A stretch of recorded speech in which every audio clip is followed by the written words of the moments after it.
equipment.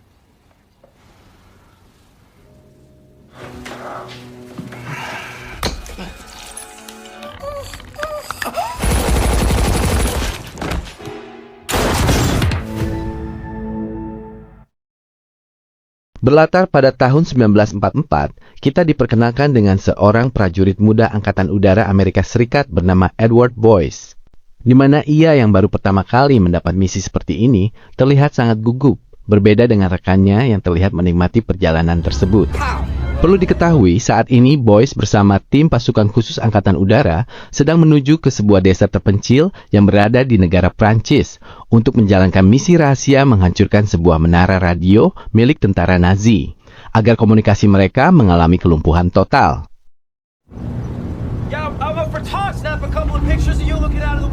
Mendengar keributan dari para anak buahnya, seorang sersan berkepala pelontos mengingatkan kembali apa tujuan mereka semua dikirim ke Prancis, di mana sersan mengatakan jika beberapa kapal induk Amerika akan membawa sebanyak 120.000 tentara sekutu untuk bisa sampai di pantai Prancis sebelum perang dimulai.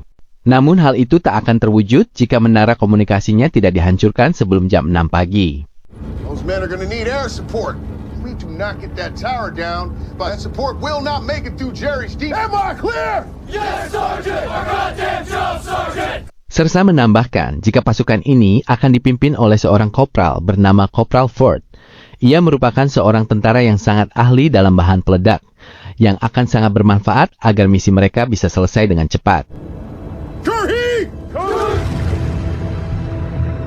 Di tengah penerbangan, pesawat mereka tiba-tiba diserang oleh tentara Nazi, yang membuat sebagian pasukan kehilangan nyawa.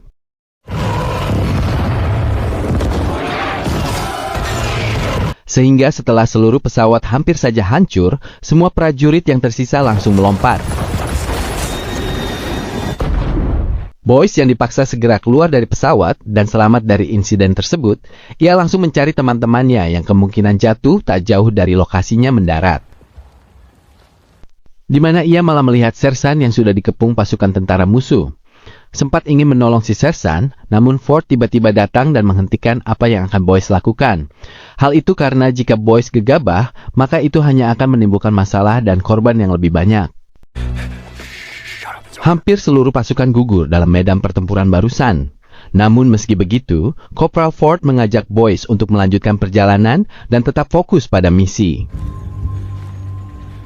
Namun baru saja beberapa meter mereka berjalan, terdengar suara pergerakan di semak-semak yang ternyata 3 rekan mereka masih selamat dari insiden barusan.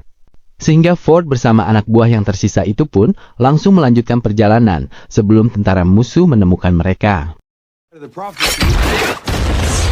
Akibat ledakan ranjau darat barusan, salah satu rekan mereka tewas di tempat. Sehingga Ford yang menyadari jika ladang rumput yang mereka lewati dipasang banyak ranjau pun memerintahkan semua untuk mengikuti jejak kakinya agar tidak terjadi lagi hal serupa. Ketika sedang beristirahat, Boyce melihat ada seorang wanita yang sedang berjalan di tengah hutan. Menyadari jika dirinya sedang diawasi, si wanita langsung berlari sekencang-kencangnya, tetapi ia berhasil menangkap wanita tersebut dengan mudah.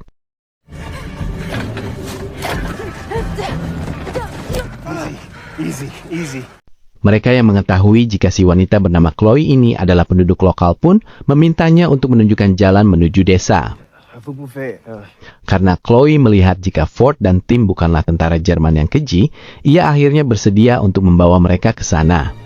Setibanya di desa tersebut, Chloe yang merupakan penduduk asli sana pun menyarankan Ford dan yang lain untuk tinggal di rumahnya agar tidak terdeteksi oleh tentara Nazi.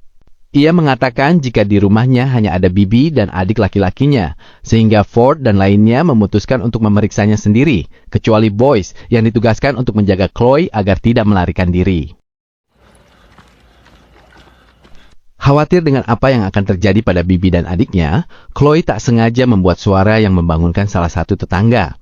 Karena tentara Jerman menerapkan sistem jam malam pada warga desa. Si tetangga pun melaporkannya dan membuat Chloe mendapatkan sedikit masalah.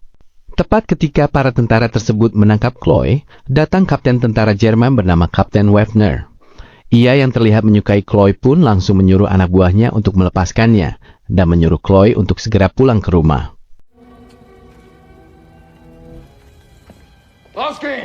Melihat hal tersebut, Boyce yang saat itu sedang bersembunyi di parit, lalu pergi bergabung bersama rekan-rekannya di belakang rumah. Sehingga tak lama Chloe datang, dan ia pun menyuruh mereka untuk segera masuk ke dalam rumah. Di dalam, mereka sangat terkejut mendengar suara seseorang yang sangat menakutkan dari arah kamar. Chloe pun langsung menyebutkan jika itu adalah suara bibinya yang sudah lama mengalami sakit parah. Tak lama terlihat beberapa tentara Jerman sedang menyeret sepasang suami istri dan menghabisinya saat itu juga. Di mana Chloe menyebutkan jika tiap malam tentara Jerman berpatroli, memeriksa setiap rumah dan melakukan apapun yang mereka suka, serta membawa para lelaki ke sebuah gereja yang saat ini sedang menjadi markas tentara Jerman.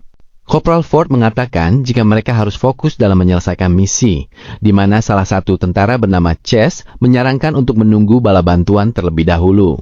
Namun hal itu langsung dibantah oleh Boyce yang mengatakan jika bala bantuan tak akan datang sebelum mereka berhasil menghancurkan menara radio.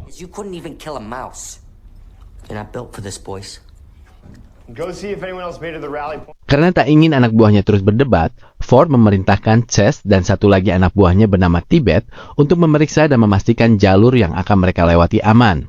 Sementara Boyce diperintahkan untuk berpatroli di sekitaran rumah dan memastikan semuanya baik-baik saja. Baru akan turun ke lantai bawah, Boyce sangat penasaran dengan si Bibi yang terus batuk dan mengeluarkan suara yang cukup menyeramkan. Sehingga ia diam-diam berusaha mengintip kamar si Bibi. Dan ya, Boyce sangat terkejut ketika melihat si Bibi menampakkan wajahnya yang begitu menyeramkan. Chloe yang melihat Boyce sangat ketakutan pun mengatakan jika si Bibi menjadi seperti itu semenjak ia dibawa ke gereja oleh tentara Jerman.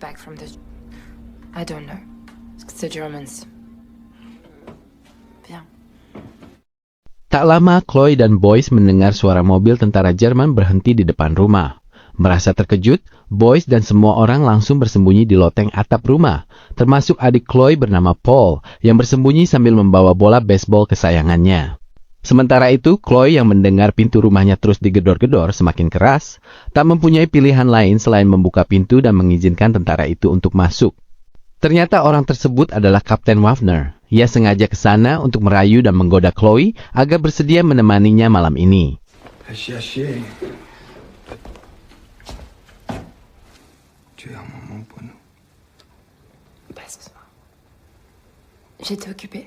Karena Chloe bersikap seolah menolaknya, Waffner pun memanggil anak buahnya ke dalam rumah.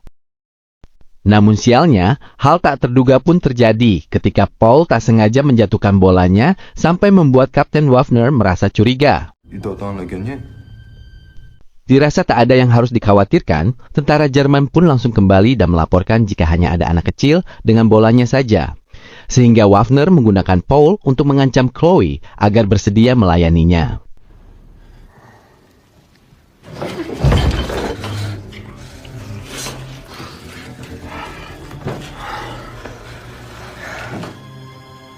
Melihat Chloe dipaksa untuk memenuhi rasa lapar Waffner, Boyce yang diam-diam ada rasa kepadanya pun tak tinggal diam dan langsung turun menodongkan senjata tepat di belakang kepalanya. Ford yang cukup kesal dengan ucapan Waffner kemudian membuatnya terkapar dan memerintahkan Boyce untuk pergi menyusul Tibet dan Cash ke gereja. Hal itu dikarenakan Ford ingin segera menyelesaikan misi utama mereka yang harus selesai sebelum jam 6 pagi. Tak kunjung menemukan Tibet dan Cash, Boyce malah melihat hal tak wajar, yaitu para tentara dengan tega membakar orang-orang yang memiliki penyakit seperti si Bibi. Aneh dengan hal tersebut, Boyce memutuskan kembali ke rumah untuk melaporkan hal itu kepada Ford. Tetapi hampir ketahuan, Boyce masih bisa lolos dari anjing pelacak dengan naik ke dalam truk yang baru saja melintas. Namun ia sangat terkejut ketika mengetahui jika truk yang dinaikinya itu adalah truk pembawa mayat tentara Jerman. Boyce yang tidak tahu kemana truk ini akan membawanya dibuat sangat panik ketika melihat truk masuk ke dalam gereja yang saat ini menjadi markas pusat tentara Jerman. Sampai ia akhirnya berhasil keluar dari truk dan mengendap-endap masuk ke dalam markas tersebut.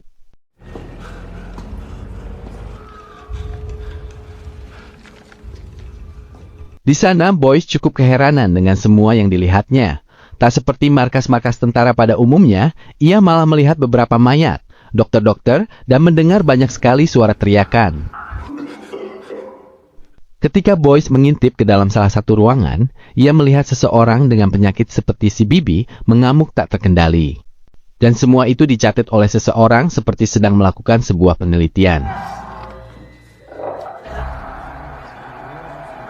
Boyce kemudian memeriksa ruangan lain. Ia menemukan ruangan kendali dan ruangan misterius yang berisi beberapa kantong dan selang.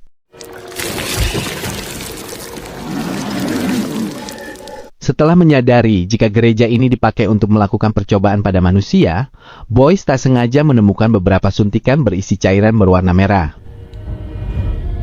Entah untuk apa suntikan tersebut. Boyce lantas membawa satu suntikan sebagai sampel yang akan ia tunjukkan kepada Kopral. Di salah satu ruangan, Boyce mendengar seorang wanita berbicara di balik sebuah tirai kecil. Ia yang penasaran dengan hal itu pun kemudian membukanya. Dan tepat di samping ruangan tersebut, Boyce melihat salah satu temannya bernama Jacob terbaring sebagai salah satu manusia percobaan, sehingga ia langsung membuka semua selang yang terhubung ke tubuhnya. Namun Boyce harus bersembunyi terlebih dahulu, karena salah satu dokter masuk ruangan tersebut dan menyuntikkan serum tadi ke tubuh salah satu mayat. Boyce sangat terkejut saat melihat mayat itu tiba-tiba hidup kembali setelah diberikan suntikan.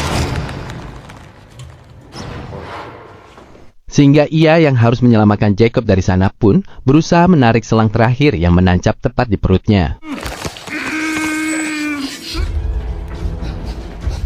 Ketahuan oleh para petugas, Boyce bersama Jacob harus keluar melewati saluran air. Ia yang akhirnya berhasil kabur dan sampai di rumah Chloe, langsung memanggil Kopral dan yang lainnya untuk segera membantu Jacob yang saat ini terluka sangat parah. Ford yang melihat Boyce membawa Jacob masih selamat, langsung menanyakan semua yang telah ia lakukan di sana. Di sana, Boyce yang masih sangat tegang pun berusaha ditenangkan oleh Ford. Ia mengatakan jika di sana tak hanya sebuah markas stasiun radio, melainkan ada hal lain yang lebih mengerikan. Setelah Boyce memperlihatkan suntikan yang didapatkannya, Ford langsung menanyakan pada Waffner. Namun karena Waffner tak memberitahu apapun tentang hal tersebut, Ford terpaksa menggunakan kekerasan agar Waffner membuka mulut dan mengatakan semuanya.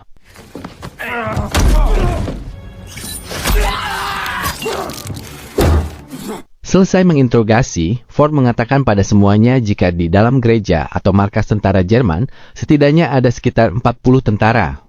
Namun meski begitu, misi tetap harus dijalankan dan harus berhasil, sehingga Ford langsung menyusun rencana dengan menyuruh Tibet dan Cash mengalihkan perhatian, sementara Ford dan Boyce akan memasang bom pada menara pemancar.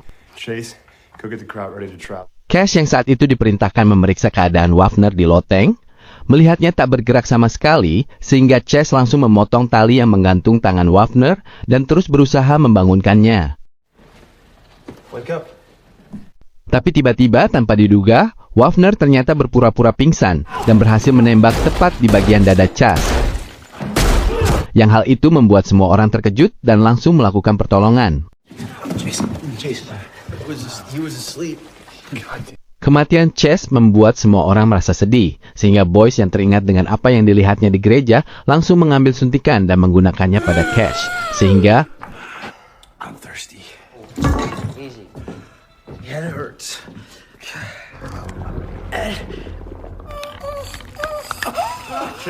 Chase. Ford dengan sangat cepat harus menghabisi Chase saat itu juga, sehingga ia langsung menanyakan pada Waffner apa yang sebenarnya terjadi. Di mana Waffner hanya menjawab jika mereka menyebutnya tentara 1000 tahun, yang akan hidup lagi meskipun terluka parah seperti yang terjadi pada Cash barusan. Dengan penuh amarah dan ketakutan, Boyce menghabisi Cash yang saat itu masih hidup, di mana Waffner memanfaatkan situasi tersebut untuk melarikan diri dengan membawa Paul sebagai sandera. Meskipun Ford dan yang lain berhasil meratakan seluruh tentara Jerman yang membantu, namun Waffner berhasil melarikan diri dengan membawa Paul. Karena hari sudah mulai terang dan waktu sudah mepet, Ford memerintahkan semuanya untuk lebih fokus menjalankan misi utama mereka. Karena Boyce sangat ingin menghancurkan menara radio dari dalam sambil menyelamatkan Paul, ditambah Tibet yang lebih setuju dengan ide gila yang disarankan Boyce, akhirnya membuat Ford harus menurunkan egonya demi keberhasilan misi utama mereka. We can blow the tower. Tell me when we move. Sementara itu, Wafner yang baru saja sampai di markas dengan luka parah di bagian wajahnya, langsung pergi ke laboratorium untuk mencari serum yang sama seperti yang dipakai oleh Chase. Ia yang sudah tidak peduli dengan efek samping yang akan terjadi pun, tanpa ragu langsung menyuntikannya pada tubuhnya sendiri. Boyce dan yang lain yang saat itu sedang menuju ke gereja atau markas tentara Jerman membuat strategi untuk bisa menang dalam misi ini, di mana semua orang sudah memiliki tugas masing-masing, termasuk Chloe yang bertugas untuk memancing salah satu prajurit Jerman agar masuk ke dalam perangkap. Berkat kerja keras yang dilakukan Chloe, membuat salah satu tentara Jerman terperangkap, di mana Ford bersama dengan Boyce ternyata akan menggunakannya sebagai umpan.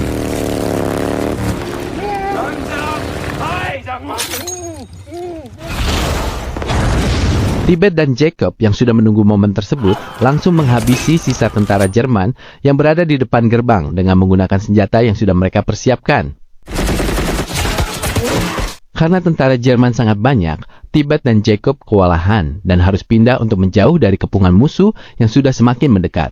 Selain itu, Ford bersama dengan Boyce dan Chloe berhasil masuk ke dalam gereja lewat saluran air berkat pengalihan yang dilakukan Tibet dan Jacob.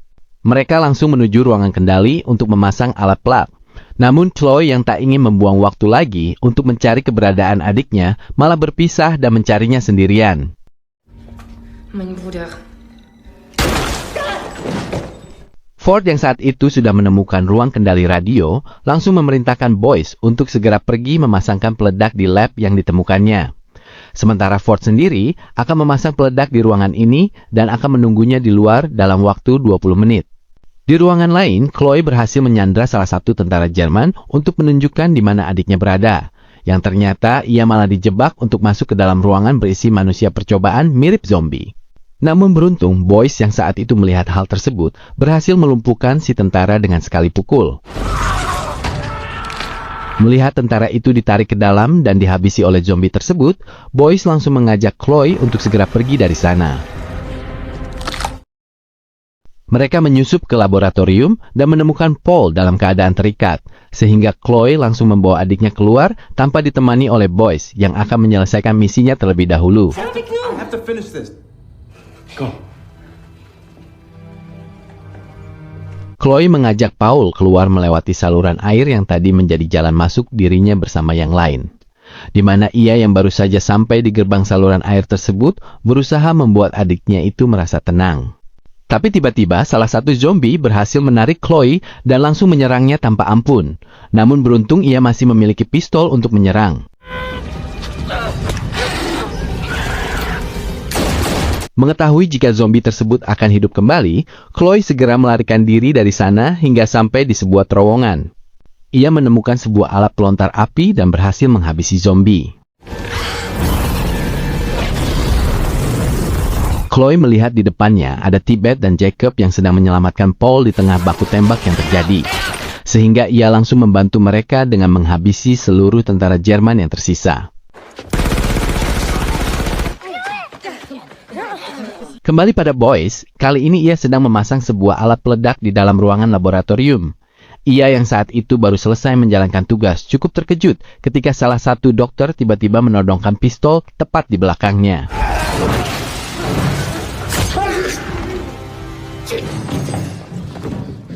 Sementara itu, Ford yang juga sedang memasang alat peledak di ruang kendali sangat terkejut ketika melihat Wafner yang saat ini sudah menjadi sangat kuat. Ford yang sudah sangat terpojok pun hanya bisa pasrah ketika Wafner menggantung dan menyiksanya.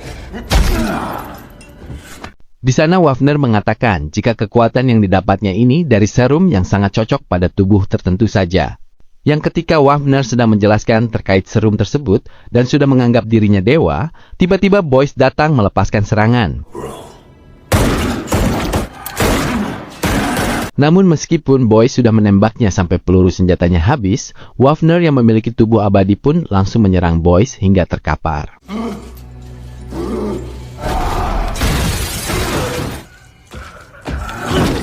Sementara itu, Ford yang berhasil melepaskan diri membawa serum yang tergeletak di lantai dan terpaksa memakainya agar bisa melawan Wafner.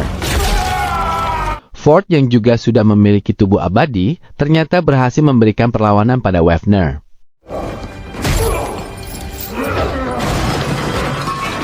Di sana, ia yang melihat Boyce masih bisa bertahan dan sedang memegang pistol, menyuruhnya untuk menembak tabung oksigen dekat Wagner. Melihat Wagner terlempar cukup jauh, Boyce langsung mengajak Ford untuk segera pergi dari sana. Namun Ford tadi diduga malah mengunci dirinya sendiri di ruangan tersebut dan memerintahkan Boyce menyelesaikan misi ini bagaimanapun caranya. Sementara ia di sini akan menahan Wagner bersama para zombie lain yang saat ini mulai hidup satu persatu. Setelah Ford meledakkan diri bersama para zombie, Boyce yang mendapat perintah terakhir dari pimpinannya itu langsung pergi ke ruang kendali untuk mengaktifkan peledak dan segera pergi sebelum seluruh bangunan hancur menimpanya.